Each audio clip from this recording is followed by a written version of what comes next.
Good morning. Cowboy Commons here at the Las Vegas Convention Center South Hall East Lobby. The Cinch stage is packed with another morning of riveting content, entertainment, wisdom, knowledge, and talent. And it is time to get rolling. No, not time to get rolling. Time to get spinning this morning. Time for Tommy Joe and Kendra, No Spin Rodeo Rally. Morning. I'm not going to say good morning, because for some of you it might not be a good morning. Morning. Episode 43. Thank you all you podcasters that are listening to No Spin Rodeo. Thank you if you're watching this on the Cowboy Channel Plus app or on Ride Pass with Pluto TV. We thank you all very much for joining us here this bright and early morning. And we figured, I want to just say good morning. We've got Greg. Morning. Good morning. Miss Kendra, how are you this morning? Good morning. It's good morning. It's a great morning, and any morning where we get graced with... This is the coolest guy in rodeo. Derrick Begay is the coolest guy in rodeo. And Derrick? you'll never hear it from him. What's a cooler guy in rodeo than you, in your opinion? Heck. Uh-oh. That I don't know. I mean, there's got to be a lot more. See, he recognizes he's the coolest guy in rodeo. No, he doesn't. That's what's so cool about him. Hey, so frustrations are mounting, so we've got a couple video clips. Earlier this week, we want to show this. Give you a little setup. Traffic guards that walk people with the stop signs across the deal. I'm just going to put it this way. Take a look. Frustrations are really high in Vegas. Yeah!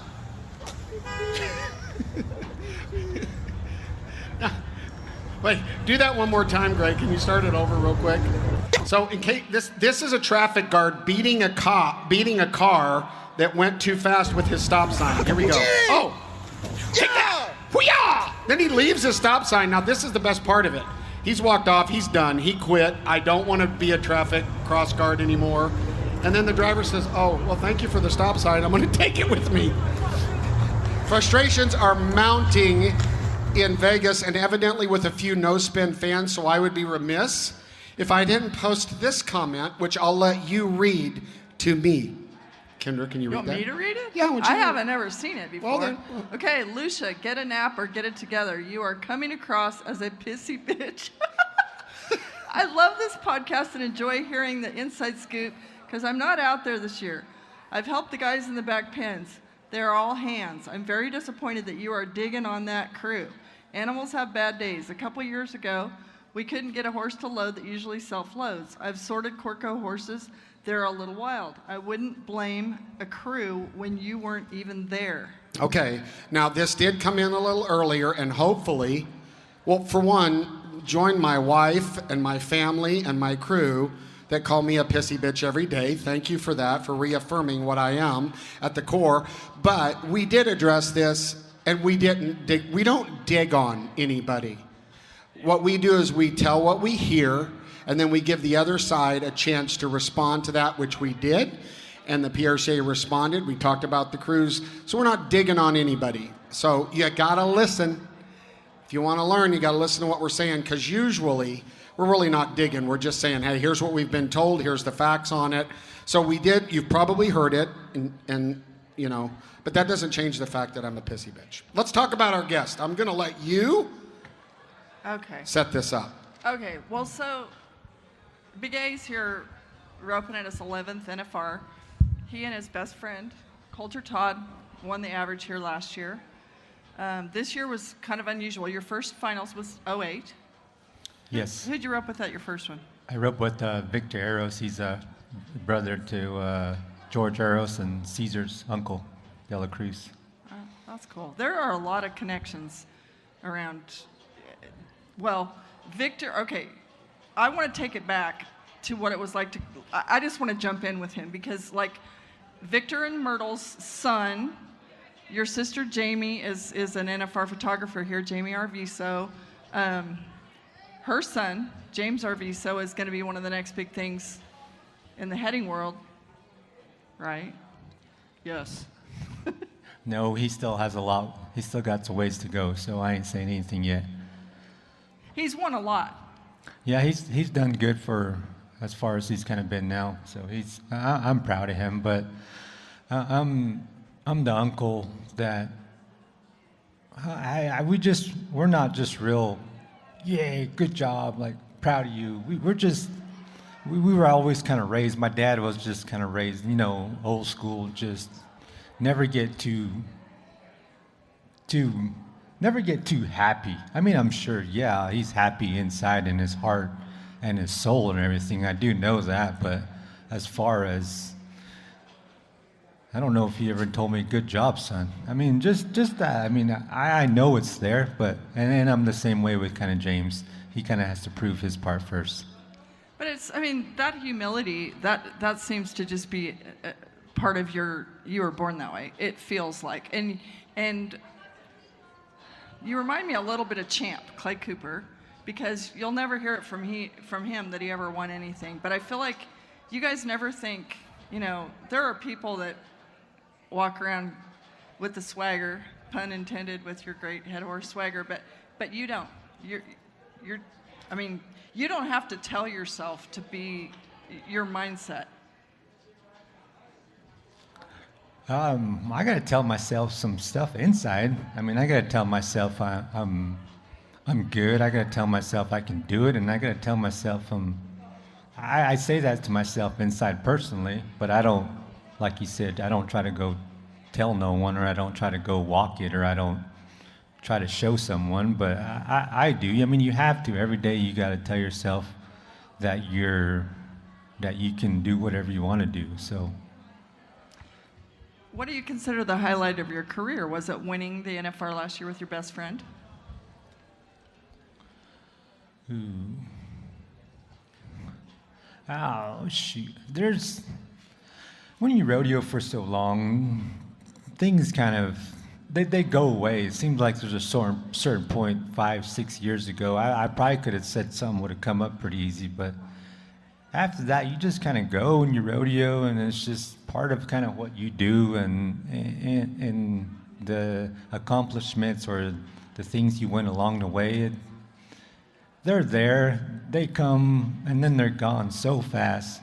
Like a year ago, Coulter and I, we win the average here at the NFR, and that would have to be one of the highlights, just because of who he is, and it's the biggest stage on rodeo, and the personal things that we both have in our life. That's what kind of means more to anything than stuff that people don't know. Just where we're at in our life and what we think, and we're not even rodeo guys, so it means something a little bit. Well, and I don't know, that everybody remembers that Coulter was here as an NFR header for a few years. And then, very young, he had a wife and little kids. He just pulled up and went home to the ranch. And he never would have come back out of retirement had it not been to heal for, he's one of those rare few that's an NFR switch ender. How hard is that to do, by the way? It's hard enough just to make it one time on the heading or the heeling, but to do what he did, it's hard. Guy's done it, obviously, so it is possible, and somebody else is probably going to do it again, but it's tough trying to make it in one event, and he was kind of a hero when I think he made the finals back in 2006. Is the first time he kind of made it, and this was when rodeo wasn't really out there. It was on TV every night, but as far as all these different platforms, and there was not a lot of access to those kind of guys.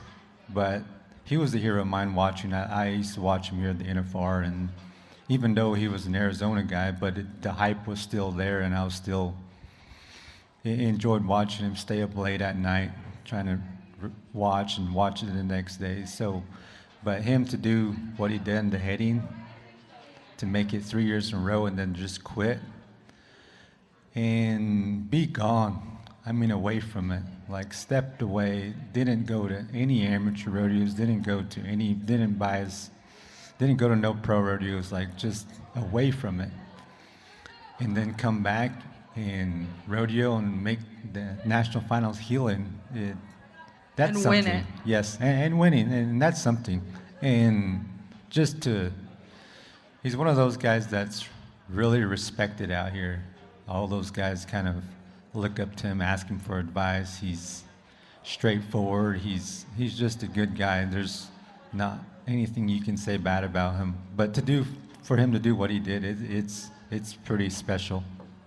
I think not that many people have access to be able to, visit with you, and I hope you won't be mad at me to bring it out, but to me, okay, you made it here 15th this year, and Coulter ended up 16th, and I was watching on TV that right at the end of the regular season, San Bernardino, and I think there are a lot of people who probably don't understand exactly how that went down. You were with your buddy team, Eric Rogers and Paul Eves, right? Only this time, usually you guys rope first, is that right? Yes, this whole year we had, the PRC has a buddy system where you can enter the team roping with another team, where you could travel together, you could enter together, you can work everything together for whether it's traveling, it's just for expenses, cut expenses on some certain things. So we buddied them all year, and Paul Eves, he takes care of the entries. So when he enters us in every rodeo, he gets to go second, because that's just kind of the rule. If you do the entering, That's your reward. yeah, if he does the entering, we're going to go first every time, and they go right behind us every rodeo, But the very last rodeo of the year, San Bernardino, one of the guys, I think it was Paul, didn't have enough rodeos, so he didn't enter San Bernardino. So just Coulter and I entered. But something else happened. He got a rodeo back from somewhere, but he got to go through the late entries to get in San Bernardino to walk-upper place. So it happened to be that the walk-upper place team that turned out was right ahead of Coulter and I, and Paul and Eric got that spot. So throughout the whole year, there was the very last rodeo they got to go before us, and we got to go behind them. So anyway, it comes down to the last rodeo of the year, San Bernardino, Sunday night. Paul was ahead of Coulter about $30. So it was just pretty much between Paul and Coulter. So Rogers and Paul, they go first. They made a really good run. I don't remember, 5-some, 4-9. They made a good run. So we come right back, the next team, and we just had to beat them to get Coulter in. And didn't work out. Okay, but they Rogers and Eves made a really great run. They took the lead of the whole rodeo. So you literally had to win the last rodeo of the regular season to get Coulter in. Yes, but we just had to beat one team. There was only one team on our radar. If they ended up 8th place, we just had to win 7th. So we were only focused on one team. It didn't matter what anybody else did. It was the bad part about it, the whole thing is we were all friends. We've been in the rig all year together. We slept next to each other. We ate to each other. We did everything together all year, and it comes down to the very last rodeo, and we were against each other. It was a little bit awkward, but it was also kind of funny. And it was just like, I don't know, it was like the movie, like was a Lonesome Dove, where they hang Jake Spoon for whatever. It's kind of like, I'd rather be hung by my friends than a bunch of strangers. So it was kind of like that. I'd rather get beat by those guys than somebody else. So it was fun. I mean, but it was kind of awkward a little bit, but it was fun. I mean, it was a win-win situation, really, if you really think about it, because we either were going to do good and beat them, or they were going to win it, and they were our team. If there was anybody else that we wanted to win other than ourselves, it would have been them.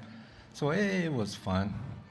How do you get, so for the no spinners out there, Derrick, you guys, headers and heelers, win the same money together, right? Technically, almost all year. Is that correct? So how does it seems like it's hard for maybe some of the fans to understand, how does that get off? You know what I mean? Why wouldn't you be out if he was out? Can you help explain that to the fans? Does that make sense what I'm saying? The world standings, you might have the same exact money and be in a different place in the world standings. I mean, there's different, or you could have filled in somewhere for somebody. But if you had to win separate to get there, right? Does that make sense? Yes. Well, Coulter and I, we roped that all the rodeos all year, so our money was the same. So as Rogers and Paul, I believe their money was the same. But what threw everything off was, I believe, Jonathan Torres, the guy I'm roping with now. He started the year with a different partner and did good throughout the winter and stuff. Anyway, he switched partners and got a different partner. So Jonathan is the one that put the odd deal in the healing side. So there was one guy that was Jonathan that was ahead of everybody else. Bumped everybody down. Got it. That makes sense. So that's how. Most people don't understand that. They're like they're a team. Then Jonathan's the one that ropes with Begay here, and instead of Coulter. I mean, and by the way, Jonathan's roping great here. Yes, Jonathan's doing good. How does that work? I mean, do you guys? Because it's got to be a little bit of an emotional connection with team roping partners, right? They kind of have each other's hearts. And then you got a new guy. Does that bond, do you guys latch onto each other, or do you just do business? Does that make sense? For me, in this situation, it was more than business because Coulter's my best friend. We're not out here for business. Rodeo, it's never really been a business to me, and it's not really a business to him because I know that. So it was beyond that. It was more about friendship. So the bond was as high as it can get, I believe. So letting my best friend down, it was a pretty big letdown for me anyway. I see, yeah. Coulter did not see it that way. Coulter was like, he said, I had complete and total peace. I kind of felt like this is how it was going to go. When he was riding out the arena, he was good with it. And he said, I feel like, I ranch for a living. These other guys needed to make it more than I did. This is just how God wanted it to go. And he was completely good with it. That's cool. Of course he'd love to rope here. Well, yeah, but, I understand that.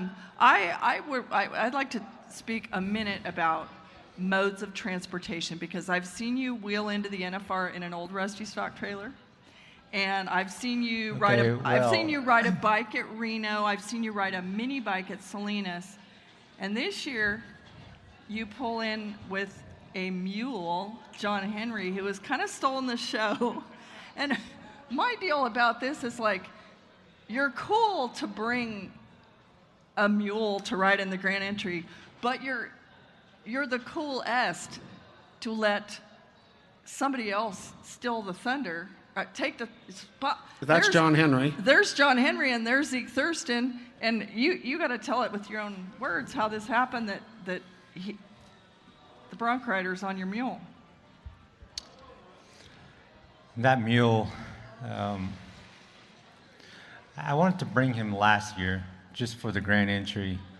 It all kind of started with our buddy team, with Rogers and Paul and Coulter. We were like maybe in Ellensburg, kind of the end of the year, and we were all sitting pretty good. We just kind of had to finish the year out to make the finals, so we were kind of planning on just talking about the NFR and stuff. And I don't remember what happened, but a mule came up. Why don't we ride mules in the Grand Entry? I'm like, a mule? But I was for it because I had one. Like, yeah, heck yeah. I got John Henry. Yes. So anyway, Arizona, there's Eric Rogers, Coulter, and I. We ride for the state of Arizona. And Coulter don't have a mule. Eric Rogers don't have a mule. But they're like, okay, we'll get some, they said. Coulter, he wasn't on board. He's like, no. Eric, he's, heck yeah, like just kind of really.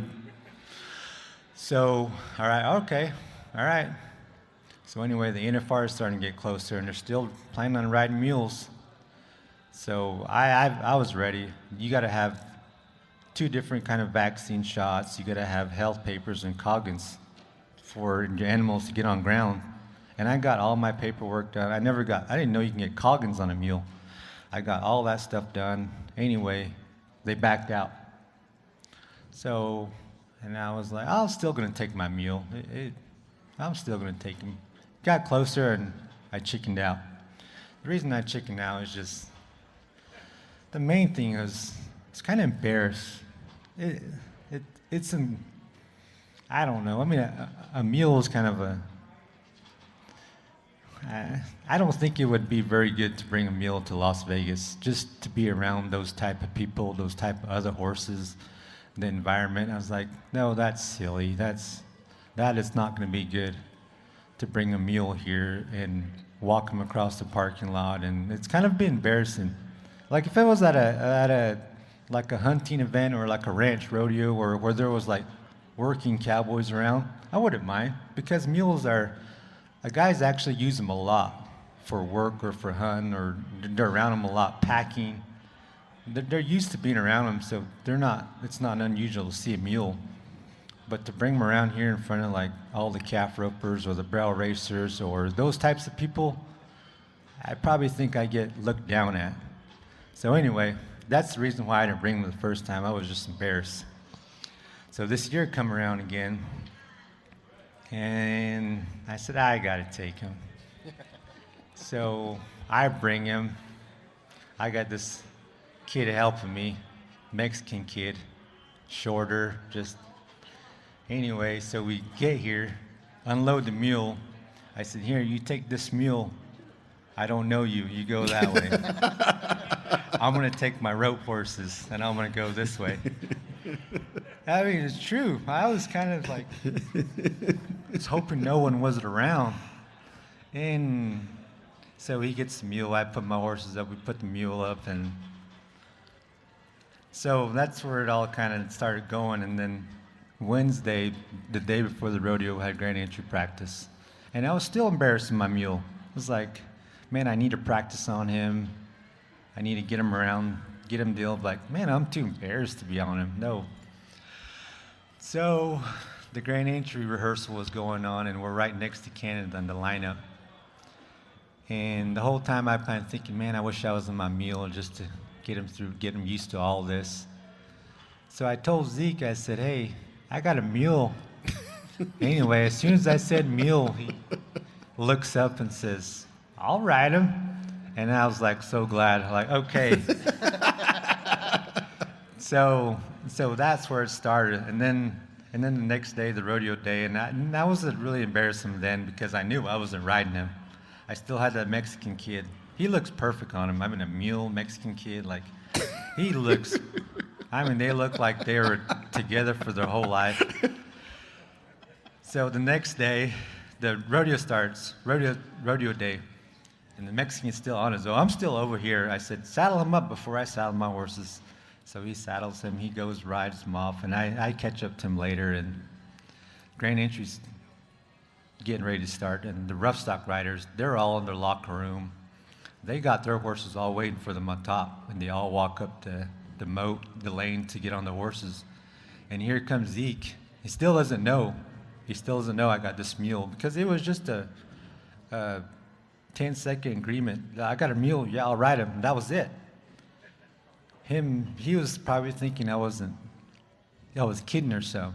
So he comes up the deal. I didn't tell no one. The only guy I told was Tyler Kraft, the horse that Pickup Man, that Zeke's supposed to ride his horse. I told Tyler, I said, hey, Tyler, I got this mule for Zeke that I want him to ride tonight. He's supposed to ride your horse, but I'm going to make him ride this mule. I said, but don't tell him. He said, okay. So just so he knows that his horse. But to be clear, Tyler Kraft, who works for Calgary Stampede, and they've only given a pickup horse of the year 2 years, the last 2 years, and he's won it on 2 different horses both years. To be clear, Zeke Thurston turned out the pickup horse of the year to get on the mule. Yeah, that's a fact. Yeah, that's correct, because in the grand entry rehearsal, he was on that nice buckskin. I think it's obviously Tyler's best horse. And Zeke's he's the front runner for Canada. He's the man. He's the biggest Carries the guy. flag, Yes, and yeah.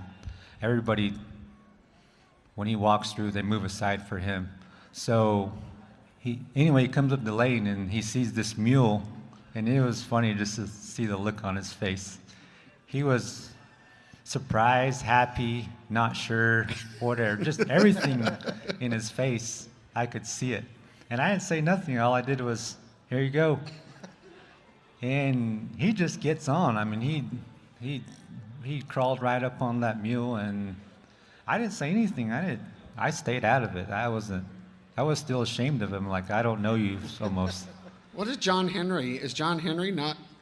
I mean, you can't be ashamed of. If You're not you use ashamed at him. home on the desert. You're not ashamed. Yeah, when you need him. What? Poor John Henry. Why are you?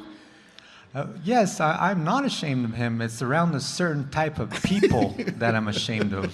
Like working, hunting, outdoor, those kind of people. Do we have the motive? I wanted to show mode of transportation. At You home. brought that. Well, I wanted to throw this up there. Let him find it.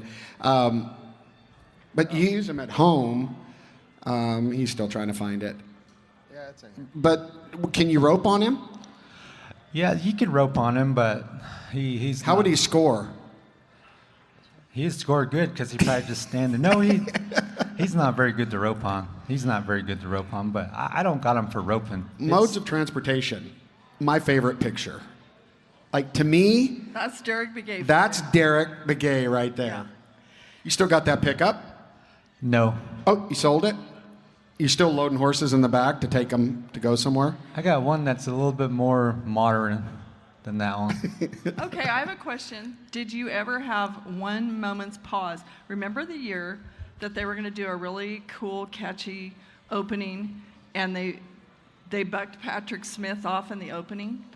Did you ever? Does John Henry have any buck in him? Did you have any, like, oh gosh, I could get sued, I bucked the guy off? And remember, well, who was it? Wade Sundell had to be removed from the NFR a few years ago because he got bucked off in the Grand Entry. Remember that? Yeah, got injured, right? Yes. I've had that mule for a few years now, and he's never bucked one time. I'm not saying he won't, but he's never bucked one time. The only thing I was afraid of is in that Thomas and Mack, on the side of the arena, they have the electronic banners where they change electronically. That was the only thing I was afraid of.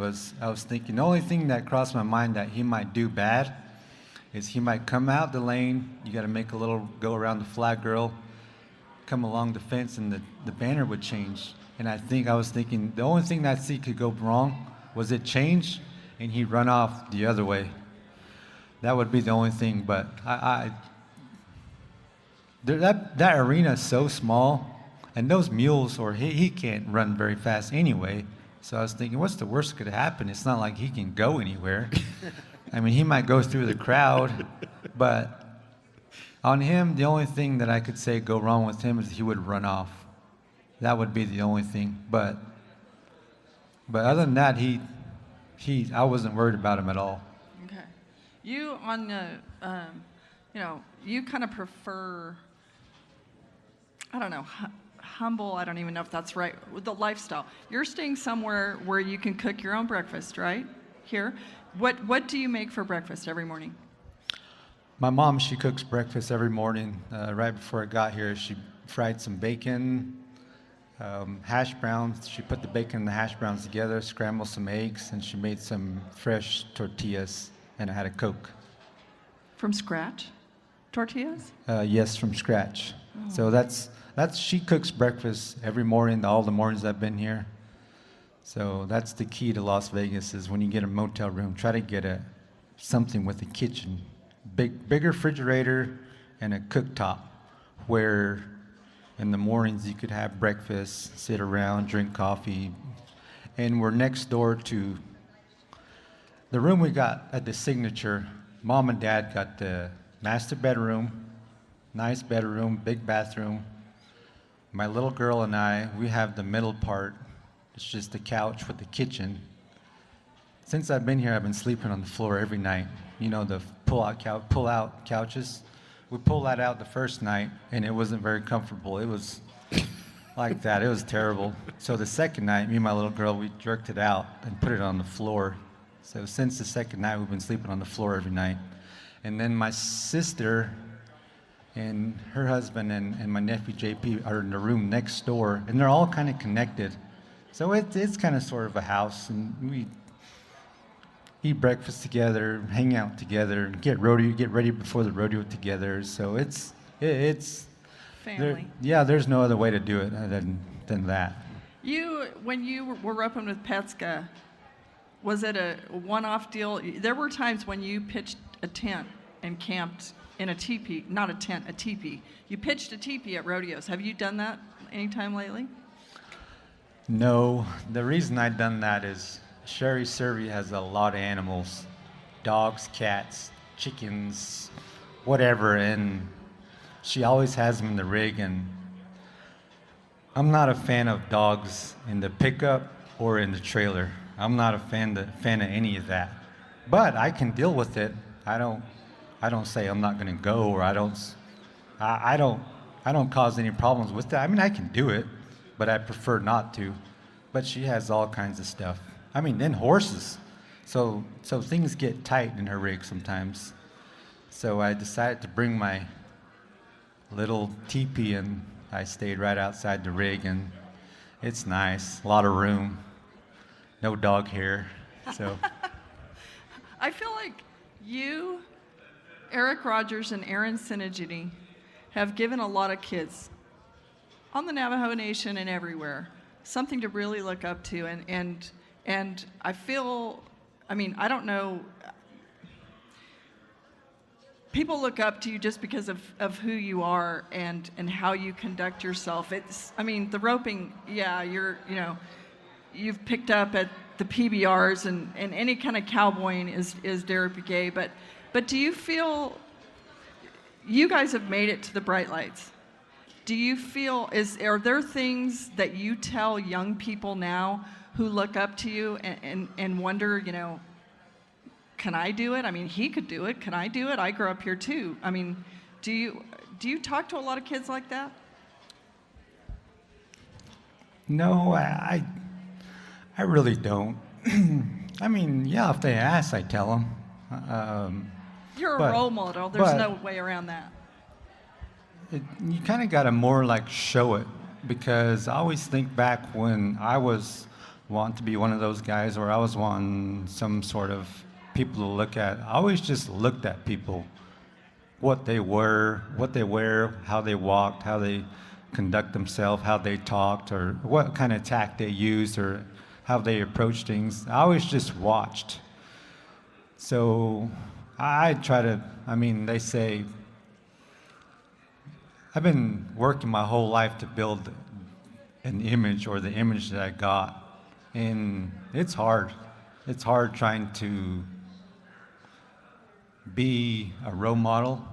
I mean, I don't want to be, but there are people that are looking up to me, or kids, and I got to do my part.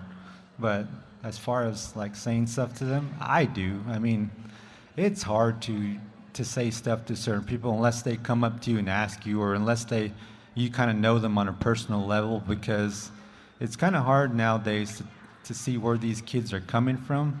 So you kind of gotta want to, you only have a little bit of time to look at them, to see where they come from, who they are, to try to tell them something that they can remember.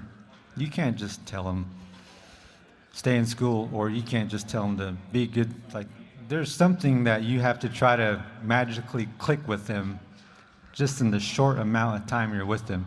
And I try my hard to think of something really fast to tell them. But I'll do. They're watching you. They're watching you. Like somebody told me the other day, a good friend of mine, he said, travel the world, preach the gospel, and try to use words if you have to. He told me that a week ago. I said, you know what? I like that.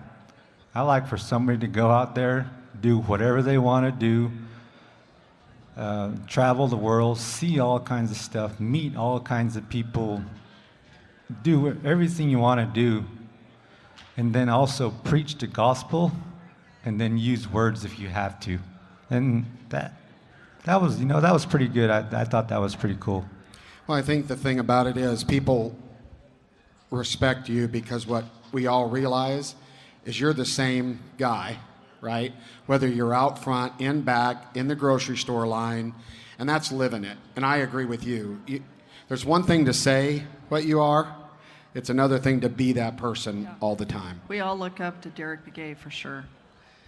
Begay is somebody who pays attention to all of rodeo. So I think we should spend more time today. Yesterday we tried to whip through the rodeo from the night before in 3 minutes, and we shouldn't do that because this is a guy who he watches it all. I think up front we should mention. It was hard to watch Donna Cabrol last night. She got mugged out, and she, coming in the arena. It's the second thing that's happened. Do you get to see any of the barrel race, by the way? Yes. You do? So, okay, the other night, she was on a gray horse. I don't even know the horse's name, but the horse stumbled on the first barrel. The reins came over its head. The bottom line is she had no reins, and I don't know why, but the gate was wide open, and there she went out the arena with no reins. That was tough. Last night, she was on Valor, her past horse of the year, and they come up an alley and then they go to make that corner, and her left leg, the turn was too sharp, and she got jerked down hard. And the Justin medicine said, she cut her head, she sprained her left ankle, and she hurt her sacrum, which I had to look up what that is. It's a large triangular bone at the bottom of your spine. Tailbone. It's called the tailbone. Okay, it's tailbone. That's that pointy thing. You should know what a tailbone is. So anyway. It hurts. By the way, I know. I hurt my tailbone one time, and it's very, very, very painful. Yeah, I got hooked in the tailbone one time, and let me tell you, you can't do any bodily function without a tear. Like it affects everything. Sneezing, you can imagine. We don't know how it's connected to everything. Sore she is right now, but everybody has a heart for her. And they also said that Carly Otero got kicked as of last night. That horse looks very hard to ride, and she's riding with a cracked pelvis now. Do you see these people out back, or not so much? Do you know Carly? Carly, yeah, I know her. She's about that thin. That's got to hurt. Barrel racing's rough if you're sound. I've been around the barrels at, not the high rate speed that they go, but it looks smooth. Or anyway, the horse I was probably riding wasn't, but it's rough. Those horses are strong, and they make it look like it's smooth, and there's a lot of stuff going on there. You can't just be I'm sure it has to hurt whatever they got going on. The pelvis connects everything, right? I can't imagine that flexing. And that horse Carly rides looks especially hard to ride from the cheap seats. That horse is wide open, right? Yeah, that horse is strong. A lot of power, but she's doing good for just whatever she's got going on now, and I think she's going to finish the next 2 rounds. I think she'll be okay. They showed her x-ray on the broadcast last night. I saw that, and it looks like there's like a zipper that goes down. I think that's her jean zipper. I know. but it looks broken, not. She's got a zipper in her, and they must have zippered her up. I just thought it was an interesting x-ray with the zipper. Before we get into the events, I think it jumps out at me that our world all-around race is pretty interesting. Shad Mayfield, Shad Mayfield's first, Junior Nogueira is second, Coleman's third. Shad's $1,000 ahead of Junior, and Junior is $1,000 ahead of Coleman. It's the all-around race. The fact that the all-around is going back to the timed event end, do you like that? Yeah, I'm a timed event guy. I think the average is going to play a big role in the all-around race there at the end.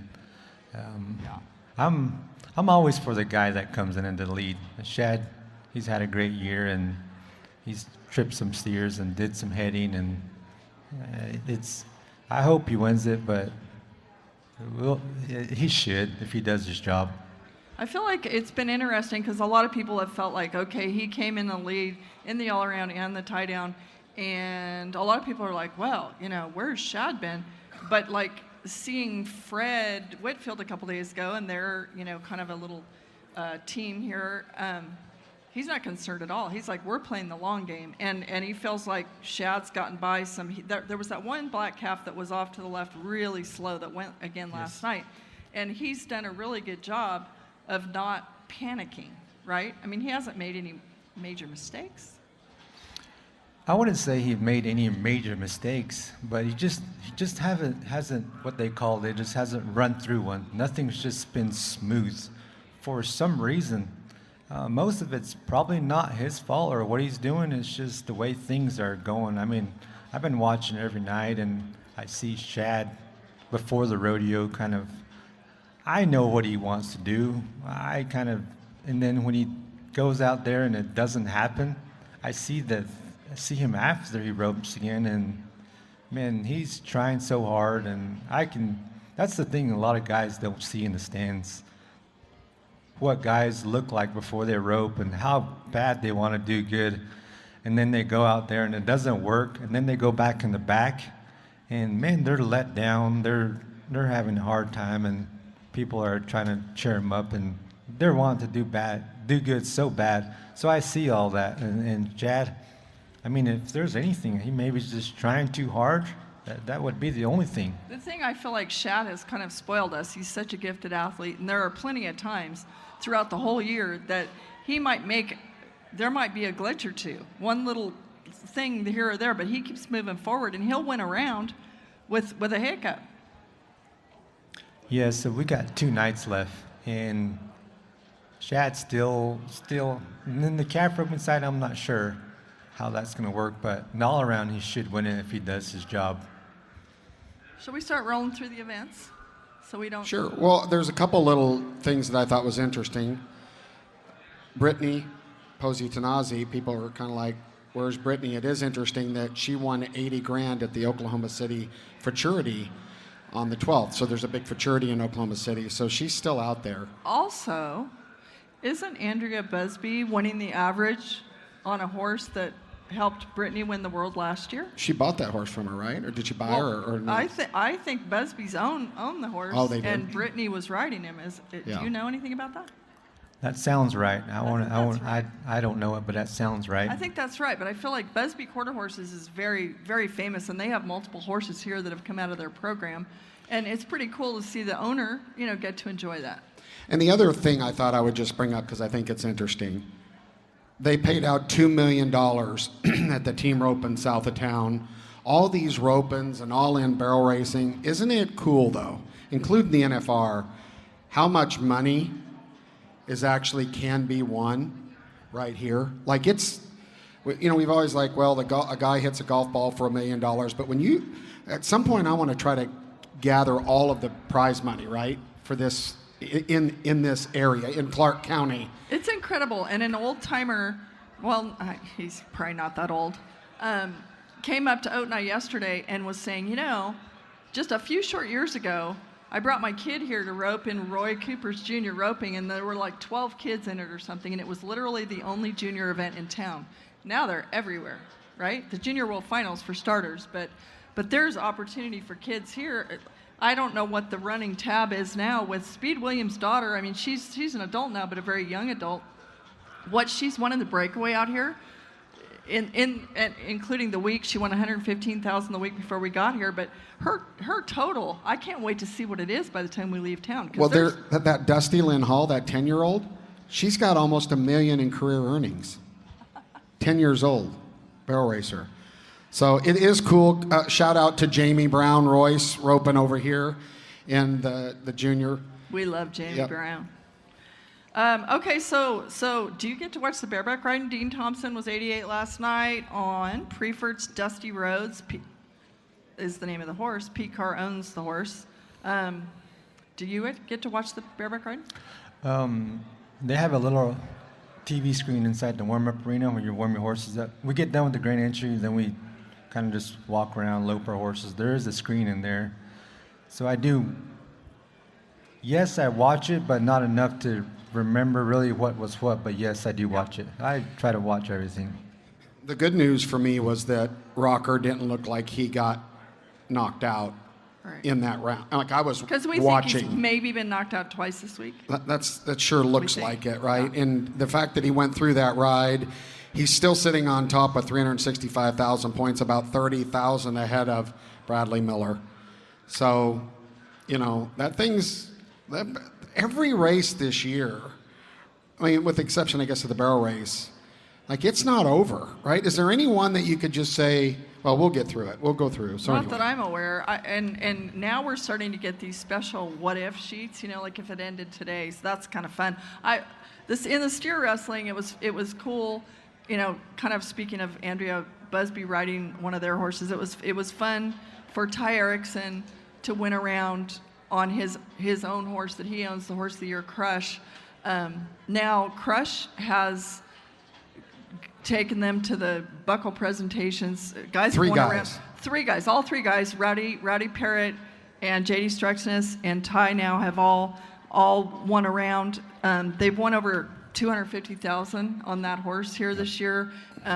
He just stands in there. That horse would be great, whatever event, correct? I mean, do you watch that horse? He's cool cat, and he runs, starts hard, flat, right? Well, it's probably the event right before his, so he's probably focusing on his game at that You could time. surely head on Crush. And not everybody knows every lineage of every horse. You do, but not everybody does.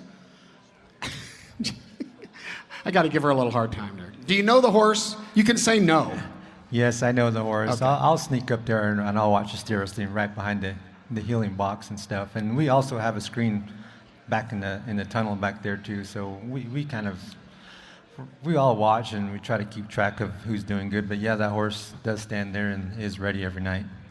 If it would have ended last night, Will Loomis would have been the champ. Had they paid out the average and everything as it stood, of course, we're a long way from it being over. So now let's go to your event. So last night, Driggers and Junior, 3-4. That's one tick away from the arena record. Did you ever get to see a replay of the run? Or where you roped before they did?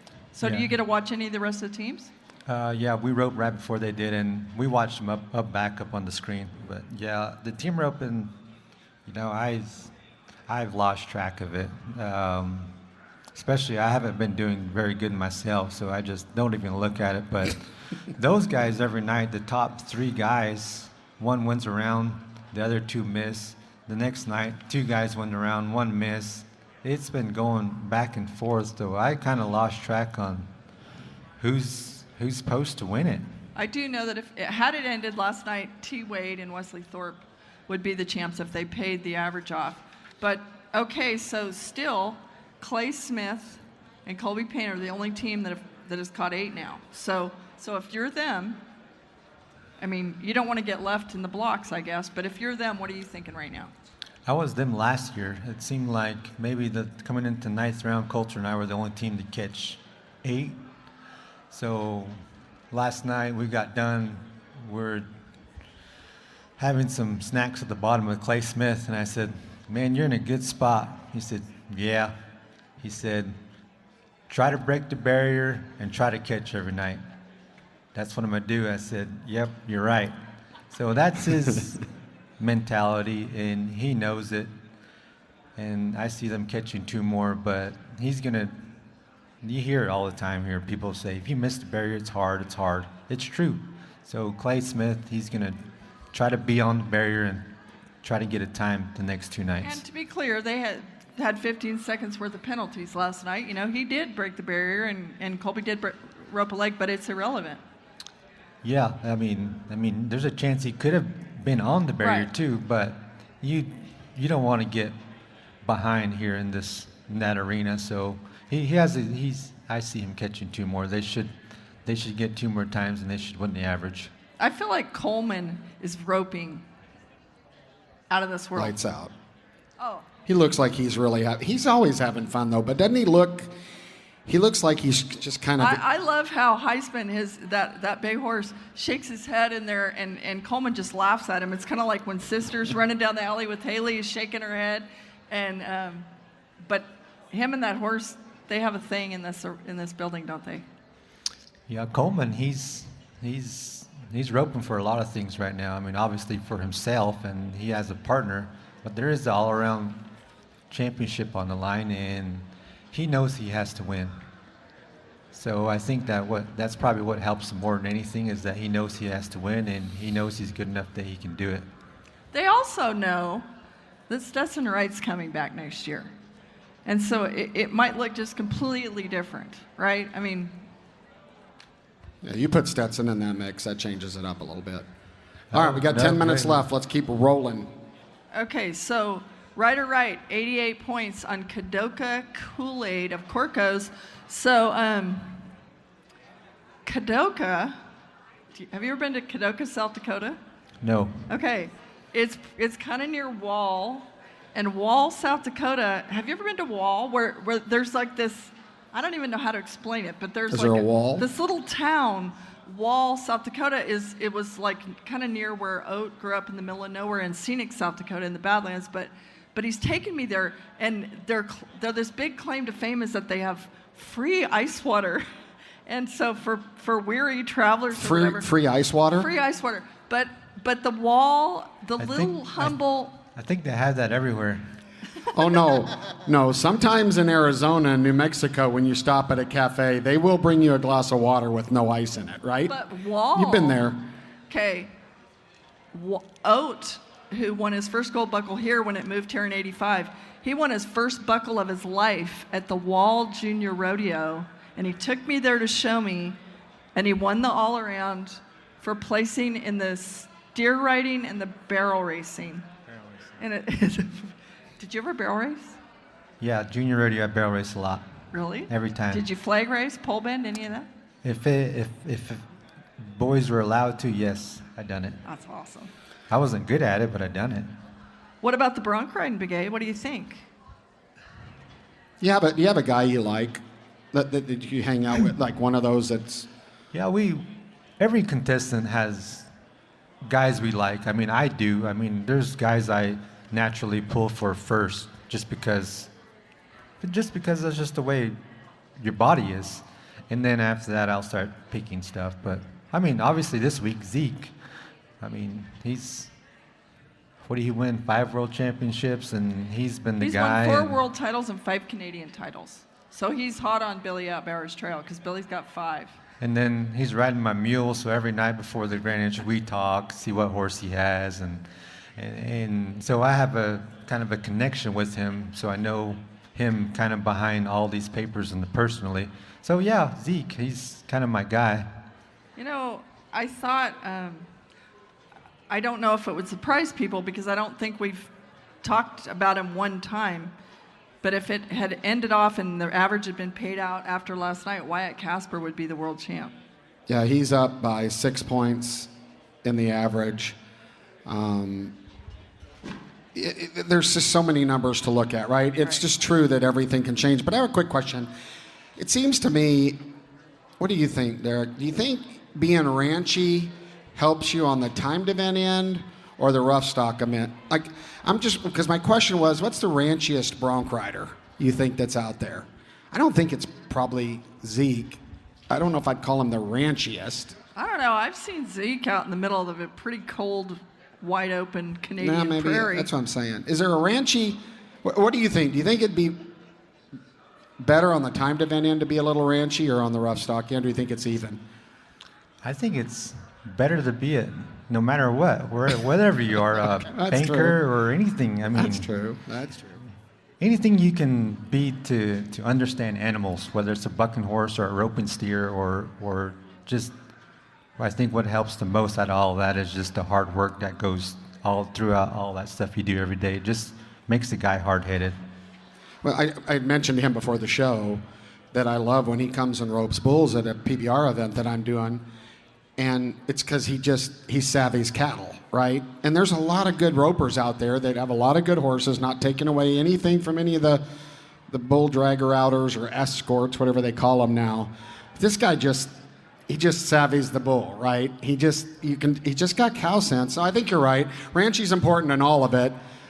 I just think maybe, I don't know. Keep going. Okay, so the first few rounds, Marty Yates and Ty Harris, they split the round 8. They were both 7-3. We've talked earlier this week or whatever that both the Harris brothers are riding old Peso of Dustin Bird's, the little buckskin who's got this building figure out, kind of like Coleman's Heisman. Fun for me personally. It was hard. Just little things kept happening to Marty for the first. He finally got his first check for 6th in round 7. Little things kept happening. Little fumbles with his tie and different things. But for me, okay, for one thing, right before we came out here, there was a freak accident. The gray horse that Marty's been riding, that Hunter Heron had been riding, and then Marty Yates had been riding. There was an accident, and the horse had to be put down right before the NFR. So that's, it's a pretty tough deal. Well, that little bay mare, she's very personal to me. She belongs to Rusty and Chisholm Allen. And in 2021, when my son drove coast to coast to make the NFR from Salinas, when it was September, they had the tour finale, and drove to Maine, that little bay mare was in his trailer that drove to Maine. And her name's Rolex.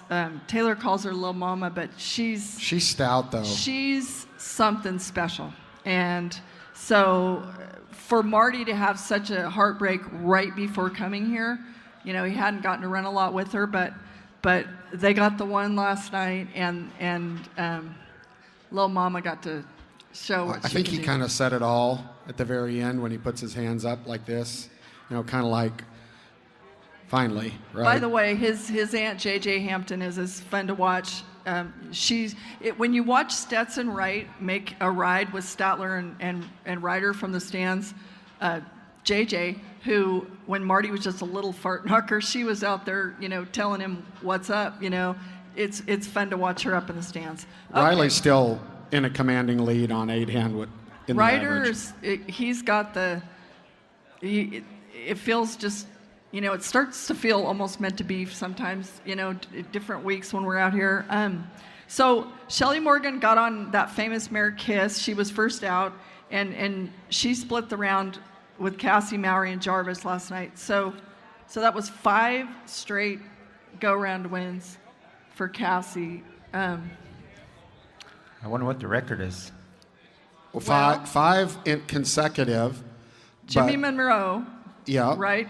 But I was gonna, you just keep talking about that. I would be shocked if Corey Petska's mother, Gail, doesn't figure into this somewhere, because she had a little sorrel horse when I was a kid named Dobie that she brought, when they came to the Cow Palace, she brought to my dad to have his tail done or something. But they won a ton. They dominated like that. Well, my No Spin secret agents out there sent me that it's obvious Cassie tied Jimmy Monroe's record for consecutive round wins, but 2 more chances. If she wins both, she'll tie Gail Petska's record for the most wins in a single NFR. Oh. So if she wins one, she would tie Gail for the second most wins in a single finals. But if she wins 2, so that's pretty cool. How about me remembering that from my youth? That's because you're a rocket scientist. Keep going. Anyway. Everybody knows the touching story that's going on here with Cassie Mowry and losing her fiance who owned that horse right before that. So the bull riding. I'm finally going, Wasey Shalla, I have to say up front, Wasey Shalla, who's the rookie all-around of the year, he made the whistle and was 87 for the first time last night. It's been really difficult. I don't know him personally, but by the way, Hayes Waite won the round. He broke his jaw right earlier and wired together, and I was reading that story. What do you do when you've got your jaw wired together and you got to throw up? You have wire cutters with you, because I remember this from Ty Murray, because he had his jaw wired shut, and he was drinking milkshakes through a straw, but he carried wire cutters with him because you cut the wires. If Well, you don't want fence cutters because you're not gonna was it small snips? I mean, this is okay. Well, I I'm just thought saying, that was interesting. if you don't right? think Tandy Freeman isn't standing at the gate, You got a Leatherman. Get that Leatherman out and pop that thing open. But Hayes Waite, okay, so yes, he won the round. How many points was he? 88. Okay, he was 88 points. So funny here last year, remember the pirate in the grand entry? That was Hayes Waite. And now we've seen a mule and a Grinch. Yeah. We'll get back to you guys on the Grinch because that's all fun. But anyway, it meant, I'm assuming Wasey Shala was second. I don't even have everything. Wasey Shala was second with 87. TJ Gray and Josh Frost, 86. Ty in third. Now's the point in the week where you start going, okay, I think there are still people here who haven't won a dime. And Yeah, but that's, I think a bigger news story is Josh is sitting there two-head ridden above everybody else in the aggregate at 7. He's ridden 7. So- That's a big deal. so as close to, nobody's clinched yet a gold buckle, but would Josh and Cassie have to be the two that you'd say Yeah. are looking? Looking the best. If he rides one more, he's pretty much got that. He's untouchable. He's got it. Yeah, he's not touchable. Well, we're out of time. Mr. Begay, thank you for joining us. We appreciate it. Any line off of Lonesome Dumb? I know it's your favorite movie that you want to send everybody off of. Favorite part of that movie? Mine was the rattlesnakes in the river. I can't get that out of my head.